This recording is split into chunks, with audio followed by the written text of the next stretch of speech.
우리가 삶을 살아가다 보면 어떤 상황으로 인해 또 감정으로 인해서 무언가를 급하게 결정할 때가 있습니다.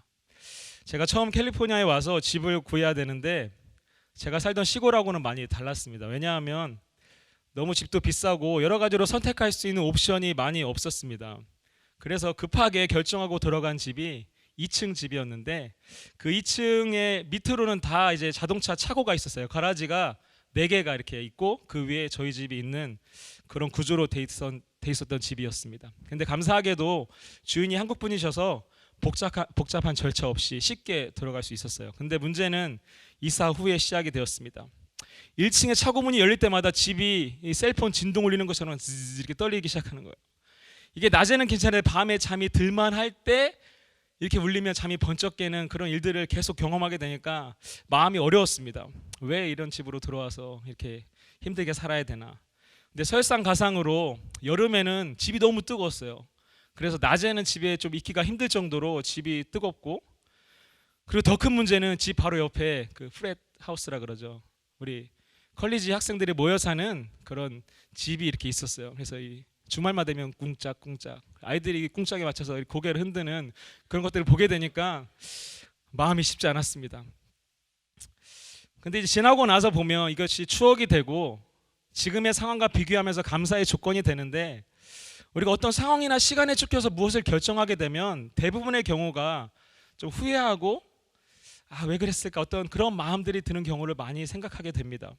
오늘 말씀에 등장하는 야곱의 모습을 보면 야곱의 경우에도 이런 감정과 상황에 이끌려서 무언가를 결정하는 모습을 보게 됩니다.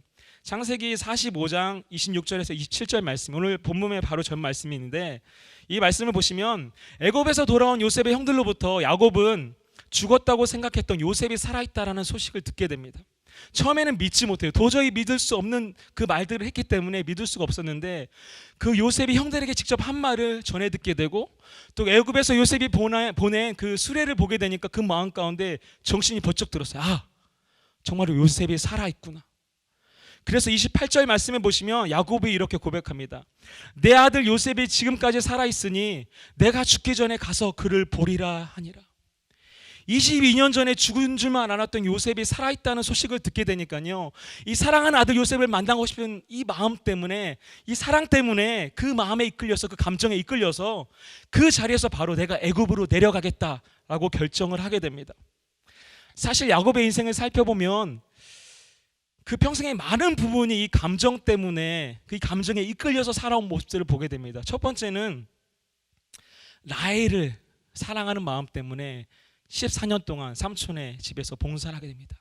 이 라헬이 뭐라고, 이 라헬을 사랑하는 그 사랑의 감정 때문에 14년을 헌신합니다. 그리고 라헬의 아들 요셉을 사랑하는 마음 때문에 그들 차별 대우하고 또 형들과 이렇게 구별해서 더 이쁜 옷을 입히고 더 좋은 것들을 주고 감정에 이끌려서 그런 행동을 하게 됩니다. 그리고 요셉을 잃어버린 후에는 요셉의 동생 베냐민에게 마음을 다 줘요. 그래서 가나안 땅에 기근이 들었을 때 나머지 형들은 다 애굽으로 올려보내서 양식을 사오라고 이렇게 전하는데 베냐민만은 절대로 보내지 않습니다. 그 마음에 이 베냐민을 사랑하는 감정 때문에 베냐민을 절대 놓아주지 않아요. 그래서 오늘 말씀에 보면 이 죽었다고 생각했던 요셉이 살아있다라는 소식을 듣고 야곱이 감정에 이끌려서 그 자리에서 바로 내가 이 사랑하는 아들을 만나야 되겠다라는 결단을 하는 것이 결국 야곱에게 있어서는 이상한 일이 아니었습니다. 다시 말씀으로 돌아가면 45장 28절에 야곱이 이렇게 고백합니다. 죽기 전에 아들을 보리라, 이렇게 결단을 하고요. 바로 이어지는 46장 1절 말씀, 오늘 본문에 이스라엘이 모든 소유를 이끌고 떠났다라고 성경은 보여주고 있습니다. 어떤 시간적인 간격이나 차이가 없이 야곱은 결단과 더불어서 70명이나 되는 이 가족들을 이끌고 모든 소유를 가지고 바로 요셉을 만나기 위해서 애굽으로 떠나게 되는 것입니다. 이 장면에서는 우리가 이 야곱이 요셉을 얼마나 사랑하는지 그 마음을 우리가 조금은 볼 수 있습니다. 그런데 오늘 본문 말씀은 그렇게 결정하고 내려가는 길에 야곱과 그의 가족들은 애굽으로 가는 길에 관문이었던 가나안의 최남단 브엘세바라는 곳에 도착을 하게 됩니다. 그런데 여기서부터 문제가 생겨요.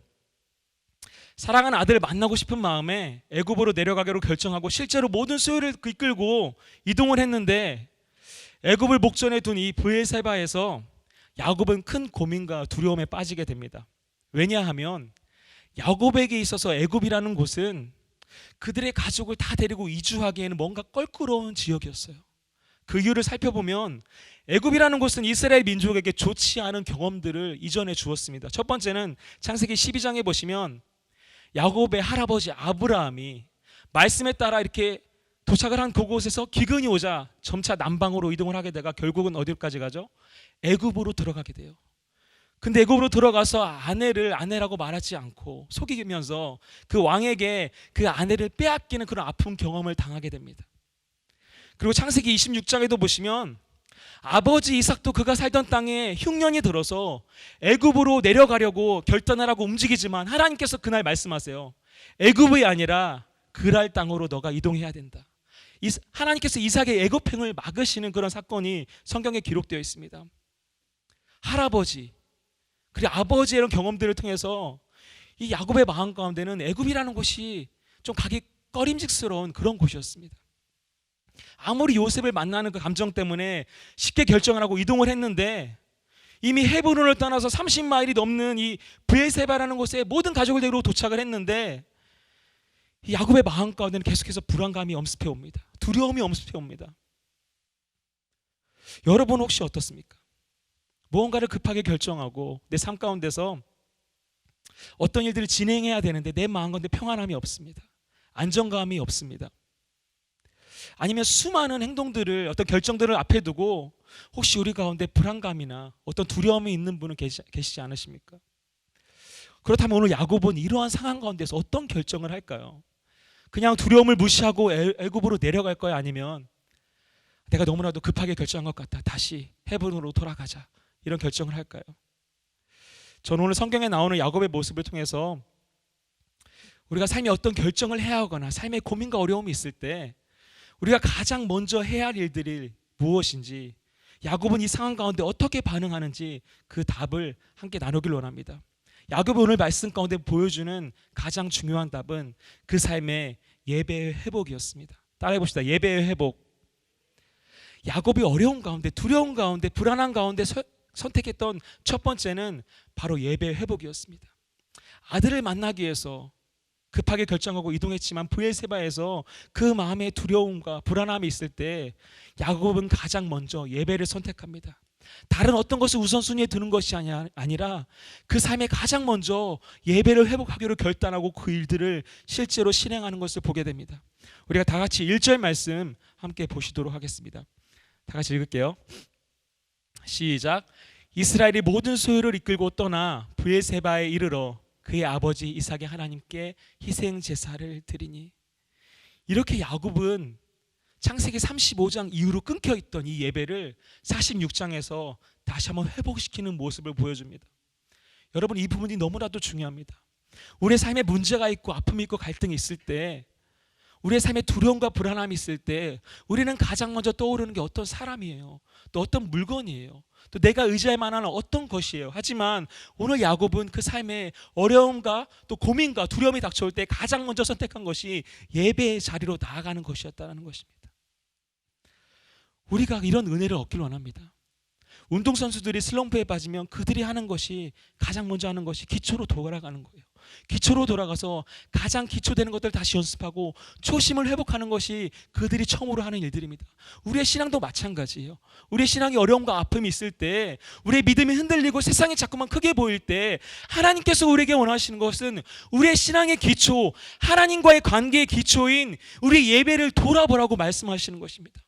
우리 예배가 혹시 무너져 있지는 않은지, 그렇기 때문에 내 삶에 하나님 없는 나의 삶을 살아가고 있기 때문에 내 삶이 두렵고 힘든 것은 아닌지 다시 한번 예배를 돌아보라고 오늘 성경은 우리에게 말씀하고 있는 것입니다. 오늘 야곱의 모습에서는 그가 결정한 예배의 회복이 얼마나 능력 있고 그 삶을 변화시키는 힘이 있는지 보게 됩니다. 오늘 본문 말씀 1절과 2절을 연결해서 다 같이 읽도록 하겠습니다. 시작.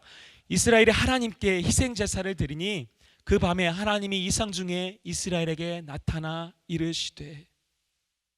저는 이 부분이 너무나도 은혜가 됐습니다.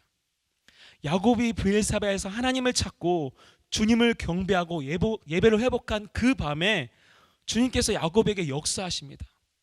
야곱의 삶 가운데 예배가 회복되니까 주님께서 야곱에게 역사하세요.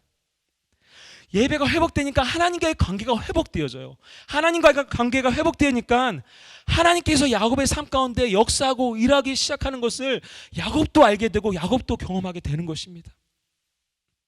그렇다면 예배를 회복한 야곱에게 일어나는 일들은 무엇일까요? 그 삶의 예배를 가장 우선순위에 두고 그가 주님 앞에 나와서 예배를 드렸을 때 그날 밤에 하나님이 나타나셔서 말씀하시고 그날 밤에 하나님께서 야곱의 삶 가운데 역사하시고 일하시는 것들은 무엇일까요? 첫 번째, 하나님의 말씀의 회복입니다.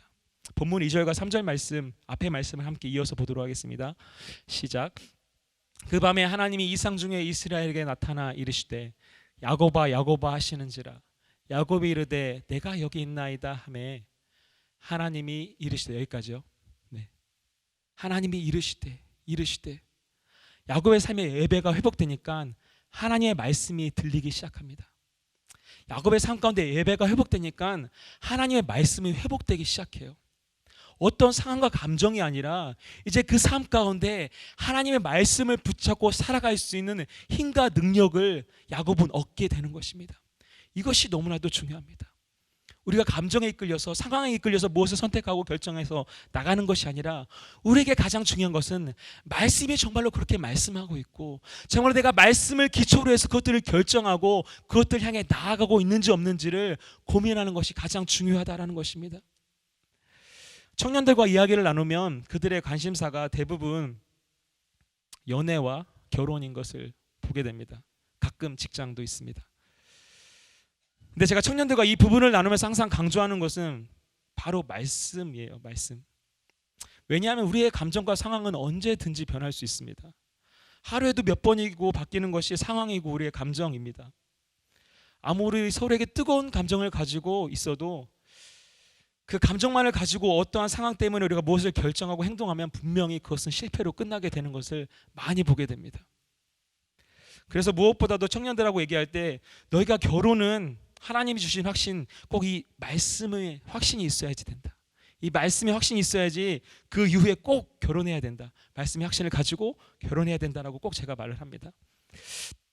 그래야지 결혼해서 여러 가지 상황과 감정들이 변해도 이 진리의 말씀이 변하지 않기 때문에 이 진리의 말씀이 이 부부 관계를 꽉 묶어주는 것들을 경험할 수 있기 때문입니다. 때로는 서로 서운하고 감정이 상하고 시간이 지나면서 남자가 남자를 안 보이고 여자가 여자를 안 보이는 일들을 경험하게 되지만 우리에게 중요한 것은 하나님의 말씀 가지고 확신 가운데 결혼했다면 이것이 하나님이 축복하는 가정이고 하나님이 기뻐하시는 가정이라는 확신이 있기 때문에 그 가운데서도 계속해서 사랑으로 묶어갈 수 있다는 그런 놀라운 진리가 이 말씀에 기초한 결혼 가운데 있기 때문에 이것들을 항상 강조합니다. 여기에서 결혼하신 분들이 많이 계시지만 제가 확신하는 것은 사랑하지 않고 결혼한 분은 하나도 없다라는 생각이 듭니다. 맞으시죠? 네. 정말로 이 사람 아니면 못 살겠다라는 그런 마음에 확신이 있었기 때문에 결혼을 했으리라고 저 혼자 확신합니다. 아시죠? 네. 근데 살다 보면 이 감정이 어떻게 바뀌죠? 이 사람만 아니면 살겠다. 네. 이게 좀 반대로 바뀌는 일들을 많이 경험하게 됩니다. 매번은 아니지만 어떤 상황 가운데 이런 마음이 들게 돼요. 연애 때는 맛있는 게 있으면 이렇게 입만 벌리면 먹여주고, 그죠? 또 입에 뭐가 묻으면 이렇게 냅킨을 이쁘게 닦아주고, 그래도 이쁘게 봐주는 이렇게 남자들이 있었는데 결혼을 하면 이 남자들이 변하기 시작해요. 맛있는 걸 차려주면 아무 말 없이 먹고 맛없는 걸 차려주면 타박을 하는 일들이 발생이 됩니다. 이게 바로 현실입니다. 청년들 잘 들으세요. 결혼해서는 이 평생 부인에게 뭐 맛있는 거 한번 먹여주지 않고 그냥 이렇게 아무런 감정 없이 살아가는 한국 남자들을 많이 보게 됩니다. 저도 그 중에 한 명이고요. 근데 한국 남자들이 아내에게 결혼해서 친절하게 이거 먹어보라고 말하는 유일한 경우가 한 경우 있다고 합니다. 언제인지 아세요? 여보 이거 먹어봐. 이거 맛이 이상한 것 같아. 이거 상한 거 아니야? 이거 좀 먹어봐. 평생 한 번도 먹으라고 안 하다가 뭔가 내 입맛에 상한 것을 느끼게 되면 이거 아내한테 먹어보라고 하는 이 남자들이 한국 남자들이 너무나도 많습니다. 근데 여러분 이때 무엇을 붙잡으시겠습니까? 이 남편을 붙잡고 살아가시겠습니까? 아니면 결혼할 때 받았던 이 말씀 그래도 사랑해야 된다. 이게 네 남편이라고 말씀하셨던 그 말씀을 붙잡고 살아가시겠습니까? 바로 말씀을 붙잡아야 한다는 것입니다. 우리의 삶은 너무나도 많이 바뀌어요. 감정도 바뀌고 상황도 바뀌고 이 관계 가운데서도 멀어졌다 가까워졌다 너무나도 많은 것들을 경험하게 되지만 하나님 말씀이 우리 가운데 살아있으면 이 말씀이 우리의 관계를 붙잡아주고 우리의 삶이 끝나는 날까지 우리의 삶을 지탱해주는 능력을 경험하는 것입니다. 그래서 이 말씀이 너무나도 중요해요. 그렇기 때문에 우리가 모든 상황 가운데 하나님의 말씀을 듣고 그 말씀을 의지해서 살아가는 것이 너무나도 중요합니다. 그런데 이 말씀의 회복은 언제 일어난다고요? 우리가 예배를 회복할 때 이 말씀의 회복이 일어납니다.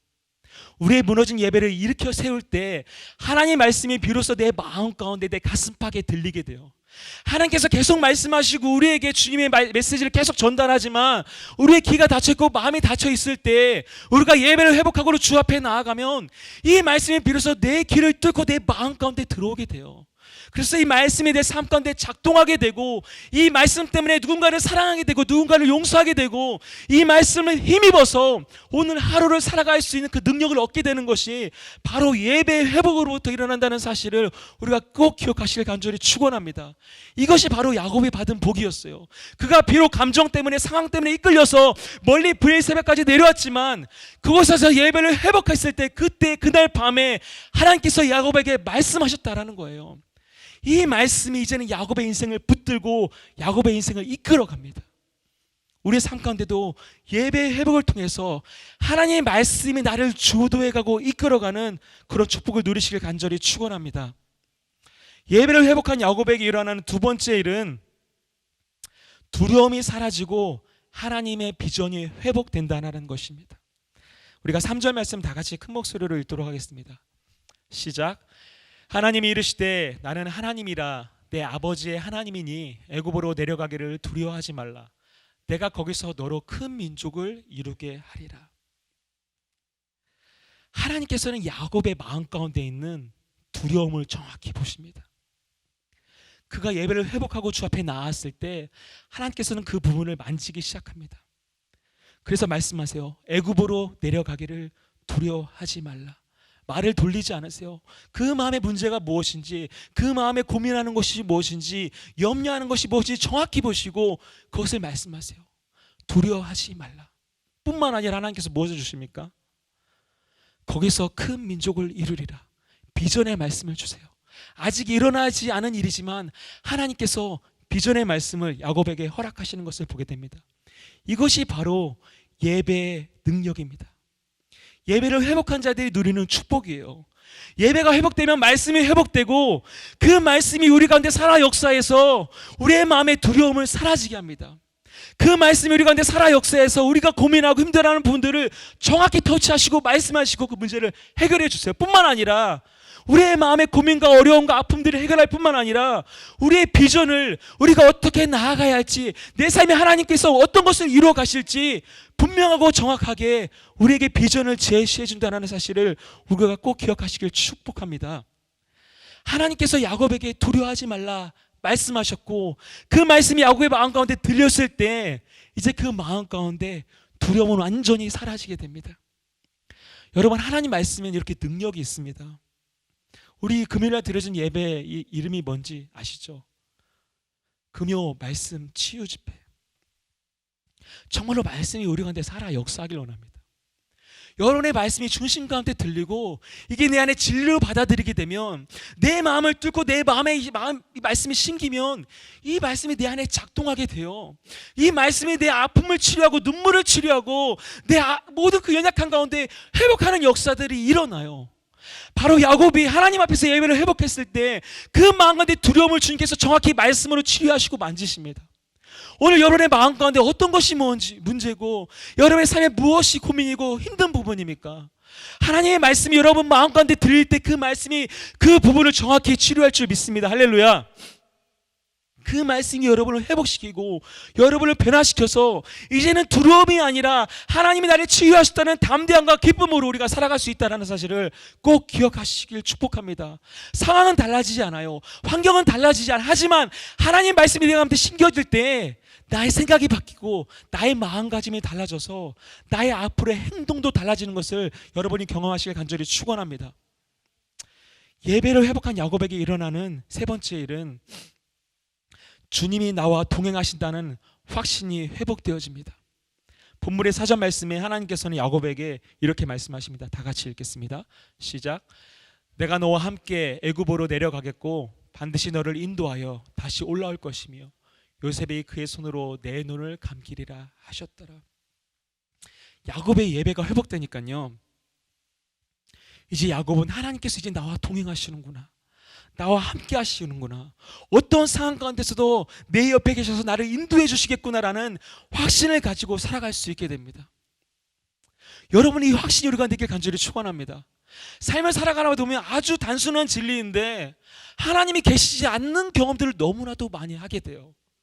근데 정말로 계시지 않는 것이 아니라 내 마음이 하나님과 멀어져 있으면 이렇게 경험하며 살아가게 됩니다. 하지만 우리가 예배를 회복하면, 예배 가운데 주의 말씀이 내 안에 회복되어지고 내 마음에 역사하게 되어지면 하나님이 주신 이 확신이 하나 있는데, 그것은 내가 너와 함께하고 있다, 어떤 상황 가운데서 너를 인도하고 너와 동행하겠다라는 그 확신의 말씀이 우리 가운데 주어진다라는 사실입니다. 우리 믿는 사람들에게는 가장 중요한 것이 하나 있는데, 그것은 내가 거하는 장소가 아니에요. 야곱이 가나안에 있든지 애굽에 있든지 상관이 없습니다. 가장 중요한 것은 그가 어디에 있는 것이 아니라 그가 과연 하나님과 동행하고 있는가, 하나님이 나와 함께 하시고 있다는 그 사실을 인식하며 살아가고 있는가, 확신하며 살아가고 있는가, 그것이 가장 중요하다라는 사실입니다. 예배가 회복되니까요, 야곱의 마음 가운데 이 확신이 들어요. 하나님께서 이 확신의 말씀을 주세요. 내가 애굽으로 가든지 어디에 있든지 내가 너와 함께 하겠다, 너와 동행하겠다, 너를 인도하여 주겠다는 확신의 말씀이 그 마음 가운데 정말로 확신으로 받아들여지게 되는 것입니다. 아이들과 물놀이를 가게 되면요, 이 물이 깊든지 얕든지 상관이 없어요. 파도가 치든지 잔잔하든지 상관없어요. 그 아이가 아버지 품에 있으면 안전함을 느끼고 평안함을 느끼고 행복을 느끼는 게 사실입니다. 마찬가지예요. 여러분의 예배가 회복되면 하나님만이 주시는 평안과 안정감을 여러분이 누릴 수 있다는 사실입니다. 여러분의 예배가 회복되면 여러분의 삶이 폭풍 가운데 있든지 파도 가운데 있든지 상관없이 주님이 나와 동행하신다는, 내 인생을 책임지신다는 이 확신이 내 마음 가운데 확신으로 와닿고, 그래서 폭풍 중에서도 이 아버지의 품을 경험하고, 파도 중에서도 아버지의 따뜻함과 나를 사랑하시는 그 마음 가운데서 내가 평안함과 기쁨을 누릴 수 있다는 사실입니다. 저는 이것이 예배가 우리에게 주는 가장 큰 축복임을 확신합니다. 하나님이 나와 동행하시는, 너와 함께 하시는, 어떤 상황 가운데 있든지 나를 이끌어 가시는 그 주님과의 행복한 동행이라는 확신이 우리 가운데 주어지길 간절히 축원합니다. 언제요? 우리의 삶의 예배가 회복되어질 때, 내 삶의 문제 앞에서, 어려움 앞에서 예배의 자리를 포기하지 아니하고 예배의 자리를 눈물로 지키고 그 가운데 나아가서 상한 심령을 가지고 하나님을 찾고 부르짖을 때, 우리가 하나님의 가장 우선순위에 놓고 그 일들을 위해서 최선을 다해서 나아갈 때 하나님께서 우리에게 그 일들을 하신다라는 사실을 오늘 말씀을 통해서 우리가 꼭 보기를 간절히 축원합니다. 이 시간 말씀을 마무리하면서 우리 마음 가운데, 우리의 삶 가운데 무너진 예배의 모습이 있다면 그것들을 다시 한번 돌아보길 원합니다. 그리고 하나님 앞에서, 주님, 나의 예배가 너무나도 형식에 치우쳐 있었고 마당만 밟고 뜰만 밟고 돌아가는 예배 가운데 내가 그렇게 형식적으로 예배를 드리며 살아왔습니다. 하지만 하나님, 내가 예배가 내 삶 가운데 가장 최우선순위라면 내가 어떻게 이렇게 주님을 예배하고 주님을 찬양할 수 있겠습니까? 내 삶에 무너진 예배를 회복시켜 주시길 간절히 축원합니다. 그런 간절한 마음으로 주 앞에 나갈 수 있는 우리가 되길 간절히 기도합니다. 야곱의 인생 가운데 그가 예배를 회복되어질 때 하나님께서 그 밤에 말씀해 주세요. 그 밤의 말씀이 그의 마음의 아픔을 치료하시고, 그가 치유받은 그 말씀 가운데 비전도 허락하여 주시고, 또 하나님께서 가장 우리 가운데 큰 기쁨의 말씀, 내가 너와 함께 하겠다, 내가 너를 이끌어가겠다, 내가 너를 돌아오게 하겠다, 내가 영원히 너와 함께 하겠다라는 이 동행의 확신을 우리 가운데 주신다는 사실을 우리가 꼭 기억하시길 간절히 축원합니다. 그래서 시간 우리가 기도할 때, 하나님, 나의 무너진 예배가 있으면 다시 한번 돌아보길 원합니다. 하나님, 내가 예배를 최우선순위에 두지 못하고 살았다면 내 삶에 다시 한번 역사하시고 일하시고 내 삶의 예배를 회복시켜 주시옵소서. 그리고 그 밤에 야곱에게 말씀하셨던 것처럼 주님 나에게도 말씀해 주시옵소서. 그 말씀이 진리로 받아들여지게 하시고 그 말씀 때문에 내가 치유받고 내가 회복되어지고 말씀이 나의 삶을 이끌어가고 그 말씀 때문에 기쁨과 담대함과 확신을 가지고 살아갈 수 있는 하나님 내가 될 수 있도록 주님 역사하시고 일하여 주시옵소서. 우리가 일들을 위해서 함께 기도하기를 원합니다. 이 시간 다 우리 주 앞에 기도하며 나갑시다. 기도하시겠습니다.